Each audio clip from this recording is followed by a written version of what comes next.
नमस्कार, मी करण आपल्या सगळ्यांचं माझ्या चॅनलवर स्वागत आहे। मित्रांनो, जरांगे पाटलांच्या उपोषणाचं आझाद मैदानावर आज दुसरा दिवस आहे।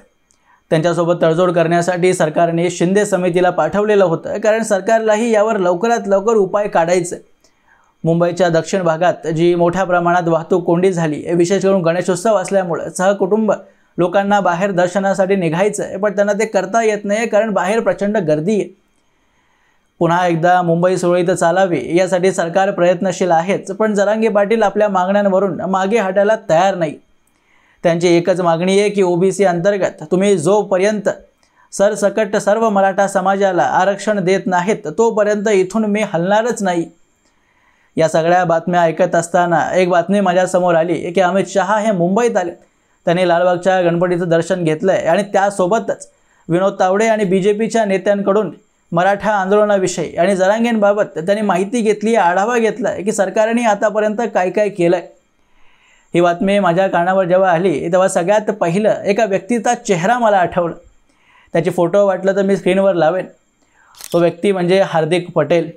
हार्दिक पटेलचं नाव किंवा त्याविषयी ज्या लोकांना माहिती असेल त्यांना जरांगे पाटील हा विषयच एक चिरकुट वाटत असणार, कारण हार्दिक पटेल हा तो व्यक्ती आहे ज्याने 2015च्या वेळी गुजरातच्या बीजेपी सरकारच्या डोक्यावर नाचून दाखवलेलं होतं आणि 2017च्या विधानसभा निवडणुकीत गुजरातमध्ये नरेंद्र मोदींना सुद्धा बीजेपीला जिंकवण्यासाठी घाम फुटलेला होता आणि त्यामागचं कारण होतं हार्दिक पटेल। हार्दिक पटेलचा विषय हा आरक्षणाबाबतच होता आणि या आरक्षणाच्या विषयात जे हिंसा किंवा जो एक मुद्दा गुजरातमध्ये 2015च्या वेळी वरती आला, देशभरात याची चर्चा होती आणि हार्दिक पटेल जेव्हा बीजेपीच्या डोक्यावर चढून नाचत होता तेव्हा याचं बंदोबस्त स्वतः अमित शहांनीच केलेलं होतं। आणि असं बंदोबस्त केलं की आज हार्दिक पटेल जो बीजेपीला त्यावेळी शिव्या घालत होता, नरेंद्र मोदींना शिव्या देत होता, तो आज मोदींविषयी रोज ट्विटरवर 4 वेळा त्यांना प्रणाम केल्याशिवाय किंवा त्यांचे आभार मानल्याशिवाय त्याला झोप येत नाही। आणि तसाच गेम अमित शहा मुंबईत आलेत म्हणजे जरांगे पाटलांचा सुद्धा होणार आहे का अशी शंका मला वाटायला लागली, कारण फडणवीसांनी आपलं वक्तव्य दिलेलं होतं की यावेळी आरक्षणाच्या मुद्द्याचा मी कायमचं विल्हेवाट लावणार, कायमचा हा मुद्दा संपवणार आणि त्यासाठी सरकार आपल्या परीने काम करते। आणि त्यावरून मला असं वाटतं की गेम नक्की होणार आहे आणि जरांगे पाटलांना याविषयी खरंच घाबरलं पाहिजे। तो गेम काय होऊ शकतो आणि कसा होणार आहे हे समजण्यासाठी आपल्याला पहिल्यांदा हे समजून घेतलं पाहिजे की हार्दिक पटेल कोण आहे, त्याचा गेम कसा करण्यात आला आणि बीजेपी सोबत 2015च्या वेळी त्यांनी नेमकं केलं काय होतं आणि ते केल्यामुळे अमित शहांना गेममध्ये काय यावं लागलं। जसं महाराष्ट्रात मराठा समाज आहे तसंच गुजरातमध्ये पटेल किंवा त्यांना पाटीदार सुद्धा म्हटलं जातं, यांची शक्ती फार अफाट। लोकसंख्येच्या बाबतीत गुजरात या राज्यामध्ये त्यांची पर्सेंटेज टक्केवारी ही जवळजवळ 21 ते 22% जाते, म्हणजे वोट बँकनुसार सुद्धा राजकीय पक्षांसाठी हा समाज अत्यंत महत्त्वाचा आहे। हा समाजही आरक्षणाची मागणी 90च्या दशकापासून करतोय, जेव्हा मराठ्यांचा लढा महाराष्ट्रात सुरू झालेला होता। सुरुवातीला पटेल समुदाय हे काँग्रेसचेच मतदार होते, पण काँग्रेसला जेव्हा या लोकांनी आरक्षणाविषयी मागणी सुरू केली आणि काँग्रेसला ते देणं शक्य नव्हतं, काँग्रेसने निवडणूक जिंकण्यासाठी जर उद्या पटेल समुदायाने आपल्याला मतदान नाही केलं तर आपल्याला एक वेगळं फॉर्म्युला सेट केला पाहिजे। यासाठी खाम नावाचा म्हणजे क्षत्रिय, हरिजन, आदिवासी आणि मुस्लिम अशा या 4 वर्गाला घेऊन आपण निवडणूक जिंकू शकतो। आपल्याला पटेल किंवा पाटीदार यांची गरज नाही आहे। जेव्हा त्यांना राजनैतिकदृष्ट्या हे बहिष्कार करण्यात आलं काँग्रेसद्वारे तेव्हा तो समुदाय हा बीजेपीकडे वळला। बीजेपीने 1995ला याच समुदायाच्या जोरावर पहिल्यांदा गुजरात राज्यामध्ये सरकार आणून दाखवली आणि केशुभाई पटेल म्हणजे पटेल समुदायाचाच व्यक्ती गुजरातचा मुख्यमंत्री झाला। त्यानंतर आरक्षणाची मागणी पटेल समुदायाद्वारे इतकी जास्त बीजेपीकडे कधी झालीच नाही जितकी काँग्रेसकडे ते लोक करत होते। बीजेपी सरकारने गुजरातमध्ये नरेंद्र मोदींनी विशेषतः जो विकास घडवून आणला त्यामुळे आरक्षणाच्या मागण्या या गुजरातमध्ये तरी कमी पाहायला मिळत होत्या। पण 2012ची विधानसभा निवडणूक जेव्हा मोदींनी जिंकली तेव्हा काँग्रेसच्या नेत्यांना भीती वाटायला लागली की कायमचं गुजरातमधून आपलं अस्तित्व संपुष्टात येतंय का काय। आणि 2017ची विधानसभा निवडणूक ही आपल्यासाठी शेवटचा चान्स असणार आहे आणि या निवडणुकीत जर आपण बीजेपीला हरवलं नाही तर गुजरात हा आपल्याला कायमचा गमवावा लागेल। त्यामुळे काँग्रेसच्या नेत्यांनी विचार केलाय की पटेल समुदायाला आपल्याला काहीही करून बीजेपी पासून वेगळं करावंच लागणार आहे, कारण 21% जनता जर बीजेपी पासून बाजूला केली तर BJPला निवडणूक जिंकता येणार नाही आणि आपला विजय सहज शक्य होईल। त्या कारणाने त्याने हार्दिक पटेल नावाचा एक बाहुला जरी चावी फिरवली की तो एकच बोलायचा की ओबीसी अंतर्गत 21% म्हणजे सरसकट पटेल समुदायाला आरक्षण द्या, जी मागणी आज जरांगे पाटील मराठा समाजासाठी करतायत। त्यामुळे म्हणालो की हे पटेल समुदायाचा आरक्षणाचा मुद्दा आणि मराठा समाजाचा मुद्दा हा साम्य खातोय। जे आंदोलन आतापर्यंत दोन्ही समुदायांनी केले आणि ज्या प्रकारे पटेल समुदायांच्या आंदोलनाला जे विल्हेवाट लावण्यात आली तेच सेटिंग पुन्हा एकदा महाराष्ट्रात करण्यात येते का असा प्रश्न येतो। हार्दिक पटेलने आंदोलन करायला सुरुवात केली की मला काहीही करून 21% जनतेला ओबीसी अंतर्गत घेऊन जायचंच आहे आणि जोपर्यंत राज्य सरकार आरक्षण देणार नाही तोपर्यंत आम्ही शांत बसणार नाही।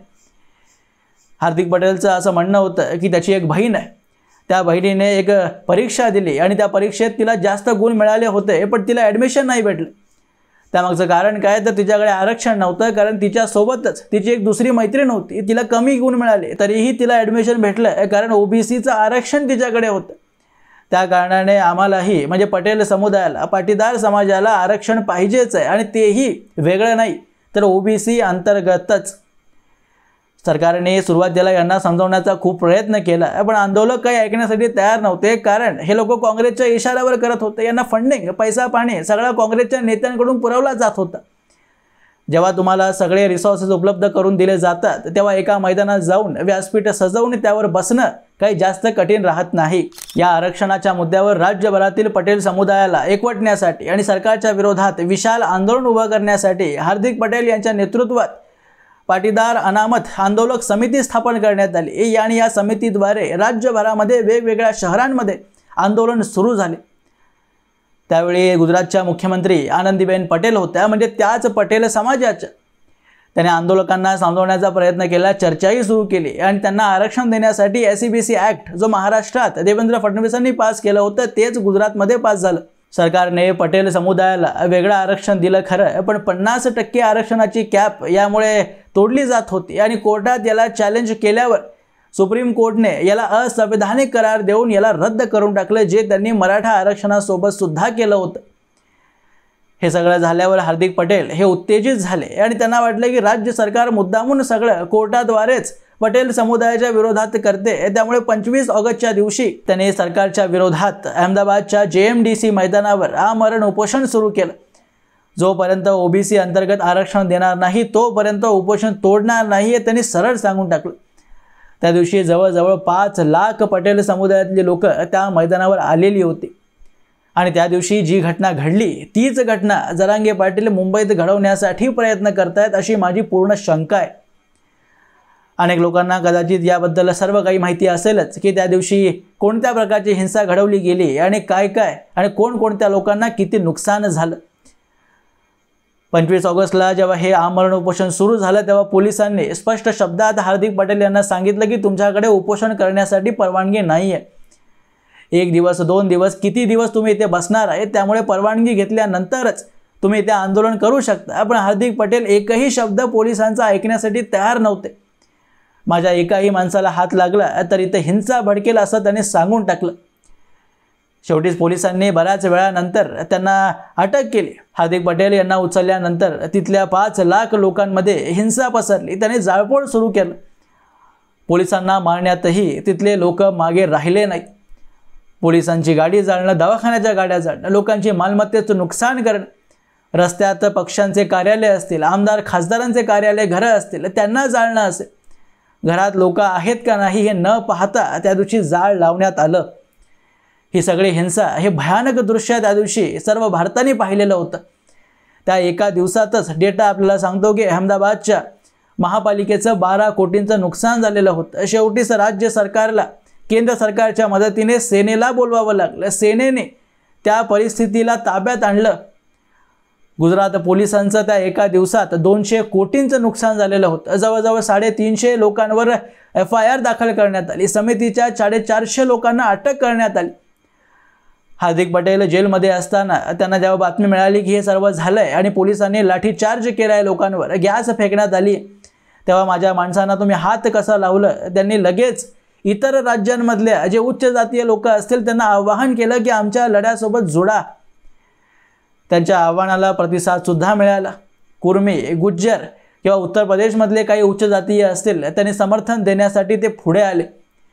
त्या एका माणसाने, हार्दिक पटेल या एका व्यक्तीने राजस्थान, मध्य प्रदेश, गुजरात या 3 राज्यांमध्ये आग लावून सोडलेली होती। वेगवेगळ्या राज्यांमधली व्यवस्थाही उद्ध्वस्त झालेली होती। ज्या लोकांना जरांगे पाटील हे भगवा वादळ वाटत असतील आणि सरकारसाठी फार मोठं संकट त्यांनी तयार केलंय असं वाटत असेल तर एकदा हार्दिक पटेलचा हा इतिहास तपासून पहा। त्या दिवशी जी घटना घडली त्याचे व्हिडिओज कदाचित यूट्यूबवर असतील, तुम्ही जाऊन पाहू शकता। तेवढी भयानक घटना महाराष्ट्रात तरी कुठेच कधीच घडलेली नाहीये।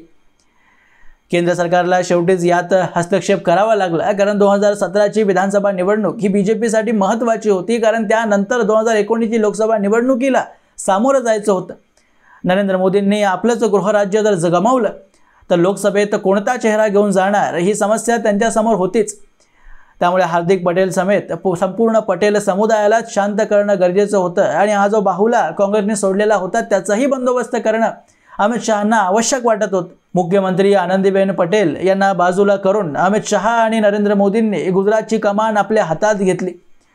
पटेल समुदायाला बीजेपीकडे पुन्हा वळवणं गरजेचं आहे। त्यामुळे EWS आरक्षण आता सरकारला आणावंच लागेल आणि सुप्रीम कोर्टमध्ये ते टिकवावंच लागणार आहे। यासाठी सरकारी लेवलवर नरेंद्र मोदींनी काम सुरू केलं आणि हार्दिक पटेलचा बंदोबस्त करण्यासाठी अमित शहा स्वतः इथे गुजरातमध्ये आले।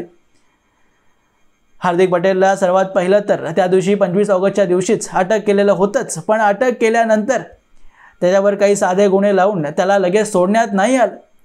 त्याच्यावर देशद्रोहाचा गुन्हा अमित शहांनी दाखल करायला लावला, त्याच्यावर कारवाई सुरू केली। अमित शहांना तसंही आंदोलक आणि देशविरोधी लोक हे सहजा आवडत नाहीतच आणि त्यांच्या विरोधात जे निर्दयीपणे अमित शहा कारवाई करतात याची साक्षरता सर्व देश आहे।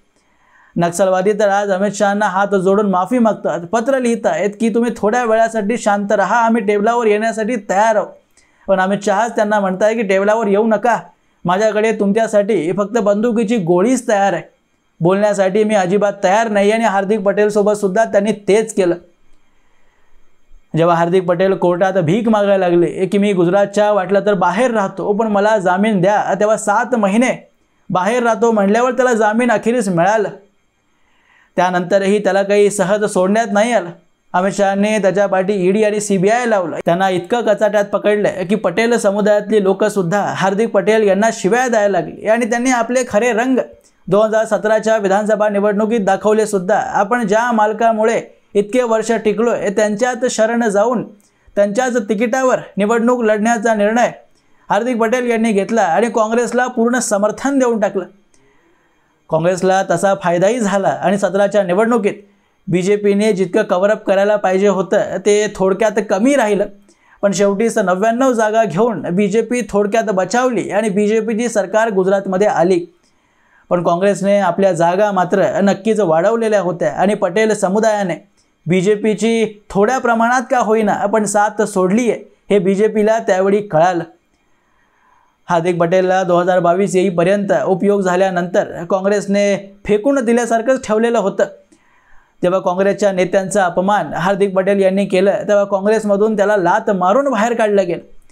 शेवटीच नरेंद्र मोदींनी त्यांना शरण दिली आणि काहीही केलं तरी पटेल समुदायात यांची ताकद आहे आणि याचा आपल्याला उपयोग करून घेता येऊ शकतो। या कारणानेच बीजेपीमध्ये त्यांना घेण्यात आलं आणि हार्दिक पटेल हे सध्या बीजेपीचे आमदार आहेत। 2022च्या निवडणुकीत बीजेपीने गमावलेली ताकद गुजरातमध्ये पुन्हा मिळवली आणि जवळजवळ 156 जागा जिंकून दाखवल्या। काँग्रेसचं अस्तित्व तर संपवलंच, पण जो हार्दिक पटेल नरेंद्र मोदींसाठी सुद्धा 2015च्या वेळी संकट निर्माण करून उभा होता त्यालाही संपवून दाखवलं आणि त्यामागचं कारण होतं अमित शहा आणि अमित शहांची रणनीती। त्याच्या विरोधात एकही वाक्य न बोलता जे गेम अमित शहांनी केलं ते पाहण्यासारखं आहे आणि समजून घेण्यासारखं आहे आणि तेच गेम कदाचित मुंबईत येऊन गृहमंत्री अमित शहांनी जरांगे पाटील यांच्या विरोधात सुद्धा रचण्याचा खेळ देवेंद्र फडणवीसांना समजवला असेल अशी मला शंका आहे। आणि महाराष्ट्रात तर गुजरातपेक्षा चांगली परिस्थिती आहे, तिथे निवडणूक होणार होत्या, इथे निवडणुका झाल्या आहेत आणि देवेंद्र फडणवीसांनी प्रचंड यश बीजेपीसाठी मिळवून दाखवलेलं आहे। त्यामुळे जरांगे पाटलांचा गेम करताना पुढचे 4.5 वर्ष सरकार पडण्याची काहीच भीती नाही। त्यामुळे मला असं वाटतंय जर माझी शंका ही खरी असेल आणि अमित शहांची नजर ही जरांगे पाटलांवर जर गेली असेल तर खरंच जरांगे पाटलांना आता घाबरण्याची वेळ आली आहे आणि त्यांनी सावध झालं पाहिजे आणि आपण काय रणनीती रचणार आहोत त्याचीही पूर्वतयारी त्यांनी करायला सुरुवात केली पाहिजे। पुढचे काही दिवस हे आपल्या राज्यासाठी निर्णायक असणार आहे। असं मित्रांनो, याबद्दलची तुमची मतं तुम्ही मला कमेंट बॉक्समध्ये अवश्य लिहून कळवू शकता आणि असेच माहितीपूर्ण व्हिडिओज पाहण्यासाठी माझ्या चॅनलला सबस्क्राईब जरूर करा। भेटा पुढच्या व्हिडिओमध्ये, तोपर्यंत जय हिंद, जय महाराष्ट्र।